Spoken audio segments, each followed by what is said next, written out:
I waited a long time for this, guys. It's time to talk about it. Let's go.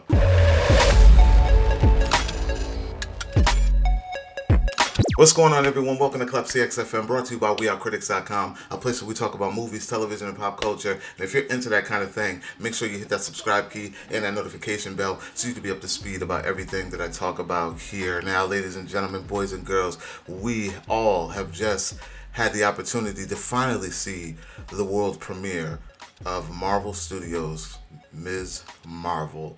And before I talk about what did I think, let's talk about what this thing is. So, Ms. Marvel is a spin-off or recreation of the famous Captain Marvel, which is Carol Danvers, which is another spin-off from another Marvel, the character, in Marvel Comics.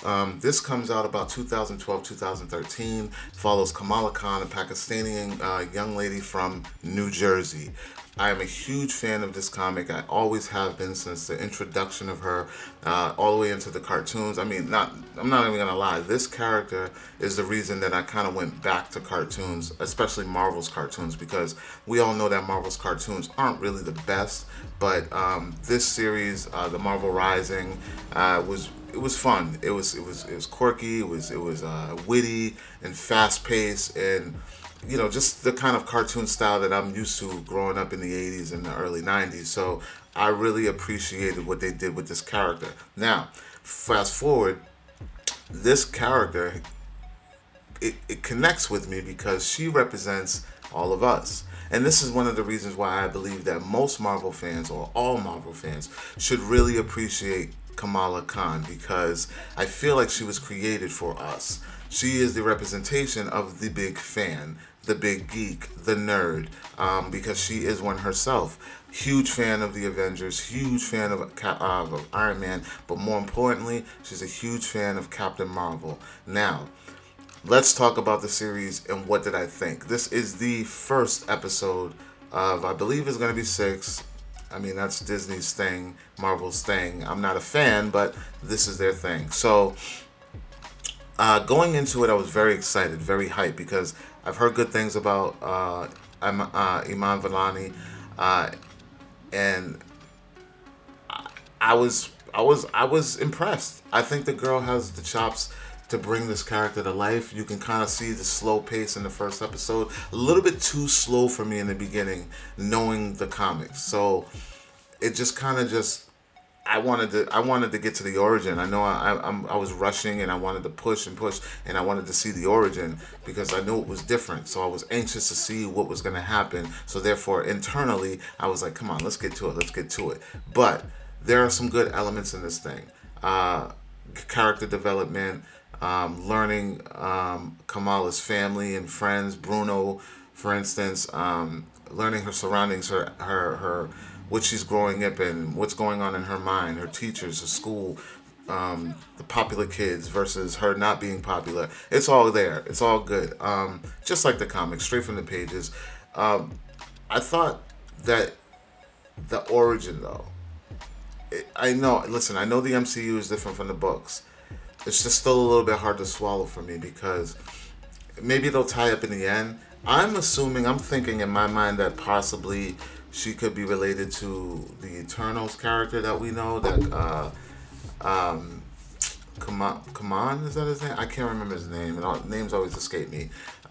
Maybe a descendant of some sort. Maybe that tech comes from that. I don't know. We don't know. Hopefully we'll figure it out. We'll find out. But it's just a little off brand for me because of what I know in the books. And in the books, she is what they call an Inhuman, which they were introduced in Agents of S.H.I.E.L.D. for anyone who has not watched Agents of S.H.I.E.L.D. or even heard of the Inhumans. She comes from that race and was, now that this, and this is not spoilers, guys, because it's in the trailer. Now that this is a power, she's like the first superhero. Yes, first superhero to have cosmic abilities outside of herself, because Iron Man is a regular guy with a suit, but she has to use this bracelet in order to conjure her powers. So I'm curious to see how that's going to play, because if that thing ever gets destroyed or taken, there is no more Ms. Marvel. So that's the weird part about it. Unless this thing changes her, molecular cell structure or cellular structure. Maybe, who knows? Maybe wearing it too long will do something. But that's neither here nor there. I'm speculating and hoping that this becomes more of a permanent power source for her versus her having to wear this bracelet all the time. Because quite frankly, someone could just chop that arm off and then there's no more Ms. Marvel. So that's one of the gripes I have with the series. I'm not really a fan of the origin in which they're bringing forth. It's okay. Everything else works fine. It sucks when you know the source material, because I wish I was fresh and didn't know what I already knew, because going into it, the first time she uses her abilities was kind of a cop-out to me. I felt like it was kind of just, we gotta tell it somehow, so let's keep everybody in this one place and just get it over with. Oops, sorry. Let's get it over with instead of, planning it out like how it happens in the book. I feel like the one in the book is a little more in depth, unless there's something else that's going to happen later on that I don't want to speak too soon, but I'm just letting you know that these are some things that it's just like could have did a little better. Could have did a little better. It just feels a little not deep. It feels very shallow in the sense of them wanting to tell the origin piece. Everything else is great. It's just the origin of how she gets her powers and when she first realizes she has the powers. Iman Vellani is a powerhouse in this. She carries the show. Bruno's great too. The kid that plays Bruno. Everyone else does great. I mean, you don't really get introduced to a lot of people. It's very focused on Kamala's character. I love the art stuff. The style of this thing is brilliant. It's colorful. It's bright. It matches exactly the tone. They explain things. That we probably wanted to know. Like, how does Ms. Marvel even know Captain Marvel? Because as far as we know, that Endgame battle happened in the middle of nowhere where there were no witnesses. But they explained that, and that was great. I liked that. I appreciated it. They give a nod to the Avengers video game.